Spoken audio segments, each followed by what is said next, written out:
ஆன்மீக நண்பர்கள் அனைவருக்கும் அன்பு கலந்த வணக்கங்கள். இன்றைக்கு நாங்கள் ஆன்மீகம் சம்மந்தமான பதிவில் கஷ்டங்கள் நீங்கணும்னு சொன்னால் அருள் தரக்கூடிய குலதெய்வ வழிபாட்டை பற்றி தான் நாம் இன்றைக்கு பார்க்க போகிறோம்.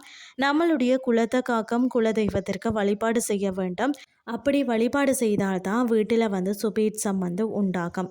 உங்களுடைய வீட்டில் சுபகாரிய நிகழ்ச்சிகளுக்கு தடை ஏற்படுகிறதா? எந்த ஒரு நல்ல காரியத்தையும் நடத்த முடியலையா? பிள்ளைகளுக்கு திருமணம் நடந்து குழந்தை பாக்கியம் இல்லையா? மற்றது குழந்தை பிறந்தால் அந்த குழந்தைகளுக்கு ஏதாவது ஒரு பிரச்சனை வருகிறதா? இது போன்று தொடர்ந்து வீட்டில் கஷ்டங்கள் வந்து கொண்டே இருக்கிறதுன்னு சொன்னால் அதை சரி செய்ய உங்களுக்கான ஒரு பதிவு தான் இது. சுப நிகழ்ச்சி நடைபெறணும்னு சொன்னால் கொடுக்க வேண்டிய தானம் தான் பொங்கல் வைக்க பயன்படுத்தக்கூடிய பொருள் தான் வெல்லம். மலிவான விலையில் நம்மளால் வாங்க முடிகின்ற பொருள் ஒன்று தான் இது. அதை உங்களால் முடிஞ்ச அளவு வாங்கி குலதெய்வ கோவிலுக்கு உங்கள் கையால் தானம் கொடுங்கள். குலதெய்வ கோயிலுக்கு நிர்வாகம் இருந்தால் அங்கு நீங்கள் தானமாக கொடுக்கலாம். பிறகு இனிப்பான வெள்ளத்தில் குலதெய்வத்திற்காக பிரசாதம் செய்து வழிபாடு செய்யலாம்.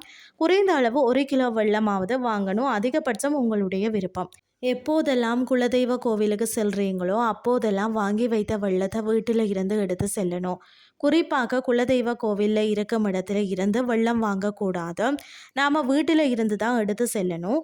முடிந்தால் மாதந்தோறும் வீட்டில் இருக்கக்கூடிய ஒருவர் மட்டும் குலதெய்வ கோவிலுக்கு சென்று இந்த வெள்ளத்தை தானம் செய்து வந்தீங்கன்னா உங்களுடைய வீட்டு சுப நிகழ்ச்சிகள் எந்த தடையும் ஏற்படாது.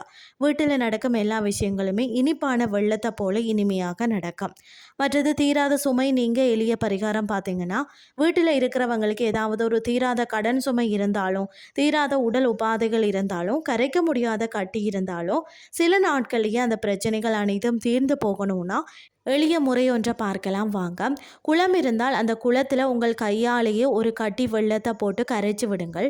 உங்களுக்கு இருக்கும் கஷ்டங்கள் எல்லாம் தண்ணீரில் கரைஞ்சி வெள்ளம் போல கரைந்து போகணும் அப்படின்னு சொல்லி குலதெய்வத்தை வேண்டிக் கொள்ளுங்கள். கஷ்டங்கள் இருந்தாலும் சரி உடல் உபாதைகளாக இருந்தாலும் சரி ஒரு சில நாட்களில் உங்களை விட்டு கரைந்து போய்விடும். இன்றைய ஆன்மீகம் சார்ந்த பதிவு உங்களுக்கும் பிரயோசனமாக அமைஞ்சிருக்கும். இதே மாதிரி மற்றொரு ஆன்மீகம் சார்ந்த பதிவோடு உங்களை சந்திக்கிறேன். நன்றி.